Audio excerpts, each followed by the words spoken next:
Oke, selamat pagi kelas 9. Hari ini kita akan mulai materinya, yaitu kerajinan bahan keras. Oke, kerajinan bahan keras ini seperti yang sudah diberikan di dalam soal untuk pengantar materi kita hari ini. Kalian harus mengetahui tentang apa itu kerajinan bahan keras. Berarti kita bahas mulai dari bahan kerasnya sendiri, ya.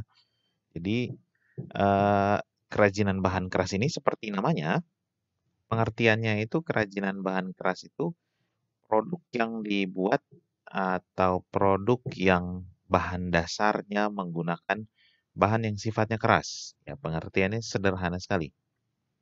Jadi semua produk kerajinan yang dibuat dengan menggunakan bahan dasar yang sifatnya keras. Nah, untuk kerajinan bahan keras ini, bahan dasarnya sendiri itu ada dua jenis, yaitu bahan keras alam dan bahan keras buatan. Nah, untuk bahan keras alam atau alami ini, yaitu kerajinan yang menggunakan bahan baku yang berasal dari alam, yang mengalami proses pengolahan namun tidak mengubah wujud benda tersebut. Sampai di situ bisa dipahami. Saya yakin masih agak sedikit kebingungan dengan kalimat tidak mengubah wujud benda tersebut. Loh, kok bisa tidak mengubah wujud benda tersebut, tapi kok jadi kerajinan? Nah, yang dimaksud di sini jangan berpikir bahwa eh, ada kayu gitu ya, ada kayu dipotong dan udah selesai. Setelah pohonnya ditebang, maka dia jadi kerajinan karena tidak mengubah wujudnya sama sekali. Bukan itu maksudnya, tapi di sini bahan keras alam ini tidak mengubah wujud benda tersebut, artinya kayu tetap kayu, batu tetap batu, gitu ya. Entah itu diubah menjadi patung misalnya, disebutnya juga tetap patung kayu, atau diubah menjadi batu, tetap patung batu. Jadi yang dimaksud dengan tidak mengubah wujud ini artinya tidak mengubah si bahan dasarnya jadi sesuatu, misalnya dari kayu menjadi bahan yang lain, menjadi bahan plastik misalnya. Gitu ya. Jadi pengertiannya kurang lebih seperti itu. Nah, untuk bahan keras alam ini sendiri atau bahan keras alami ini sendiri yang paling umum digunakan itu adalah kayu, bambu, rotan. Ada nggak bahan keras yang lain? Ada, masih banyak bahan keras yang lain. Nanti akan kalian temukan sendiri. Oke, yang berikutnya bahan keras buatan. Nah, bahan keras buatan ini adalah kerajinan yang dibuat dari bahan keras yang telah mengalami proses pengolahan kembali. Nah, ini bedanya dengan yang tadi. Kalau kita lihat di sini mengalami proses pengolahan, ya, mengalami proses pengolahan. Kalau bahan keras buatan mengalami proses pengolahan kembali.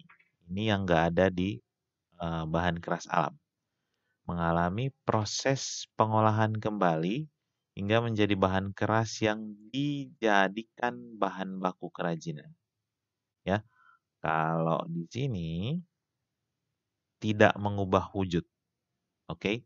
Tidak mengubah wujud artinya batu tetap batu, kayu tetap kayu.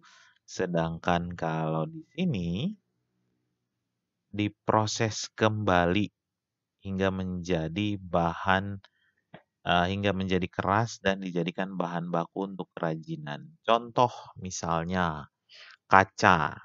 Kaca itu kan bahan keras buatan ya. Kalau kerajinan dari kaca itu menggunakan kaca yang adalah bahan keras buatan, emang awalnya kaca itu kayak gimana gitu. Kaca itu kayak gimana? Sebenarnya kaca itu bentuknya tidak seperti kaca yang kita tahu pada umumnya. Jadi bahan dasar kaca itu adalah bahan dari hasil galian, dari hasil tambang yang diproses, diubah menjadi kaca. Kaca sendiri bisa diproses lagi menjadi bentuk-bentuk yang lain. Atau misalnya dirubah sifatnya. Misalnya ada kaca yang bening, ada kaca yang gelap gitu ya. Nah, itu maksudnya di sini diolah kembali, gitu ya. Oke, atau misalnya plastik. Plastik itu tadinya bentuknya bukan seperti plastik yang kita tahu. Ya, jadi plastik itu juga hasil galian, hasil tambang, berupa biji plastik yang akan diubah menjadi plastik dalam berbagai bentuk, dalam berbagai karakternya sendiri-sendiri, dalam berbagai jenisnya masing-masing.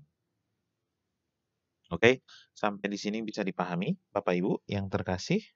Nah, kalau untuk bahan keras buatan sendiri, contohnya seperti yang sudah saya bilang tadi ada kaca, ada plastik, ada logam. Logam sendiri ada banyak sekali jenisnya gitu ya. Nah, itu kira-kira kurang lebih contoh bahan keras buatan yang paling sering digunakan. Ada nggak yang lain? Ada banget gitu. Sama seperti yang tadi nanti kalian akan temukan sendiri. Nanti ada tugasnya untuk itu ya. Oke. Jadi setelah kita kenal apa itu bahan keras alam, bahan keras buatan. Nah, dari kerajinannya sendiri, di sini kerajinan memiliki fungsi. Ini materi umum nih. Kerajinan itu memiliki fungsinya sendiri-sendiri, tergantung ketika pembuatannya itu dia dispesifikasikan untuk kerajinan yang punya fungsi apa. Nah, pada umumnya untuk kerajinan bahan keras sendiri dia punya dua fungsi yang biasanya orang apa sih fokusnya ke situ gitu loh. Nah, fungsi yang pertama ini sebagai benda pakai. Sebagai benda pakai maksudnya karya kerajinan ini diciptakan yang utama di situ adalah fungsinya. Lemari dia harus tetap jadi lemari, bisa disimpan buku. Kursi dia harus tetap jadi kursi, bisa didudukin. Maksudnya kira-kira seperti itu. Ya, jadi untuk unsur keindahannya sendiri yang terkandung di dalamnya itu hanya sebagai unsur pendukung. Jadi kalau lihat lemari ukiran, nah kalau ada yang suka ke Jawa Tengah, ukiran dari Jepara itu terkenal sekali. Tidak cuma di Indonesia saja, tapi sampai ke luar negeri gitu ya. Kalau ada yang pernah lihat itu entah di media elektronik atau lihat langsung, itu lihat kok lemarinya bagus diukir. Dia fungsinya fungsi apa sebenarnya? Fungsi pakai atau fungsi hias? Ya, kalau misalnya muncul pertanyaan seperti itu, ingat kembali materi ini. Diciptakan yang mengutamakan fungsinya. Jadi ketika dia tetap mau dia seindah apapun, lemari tetap sebagai lemari dan bisa digunakan sebagai lemari, maka benda kerajinan tersebut dia dikategorikan sebagai benda kerajinan dengan fungsi pakai, ya, sebagai benda kerajinan pakai gitu untuk digunakan karena fungsinya tetap normal, gitu ya. Sedangkan yang kedua itu sebagai benda hias, di sini yang diutamakan itu adalah eh, unsur keindahan atau aspek estetikanya.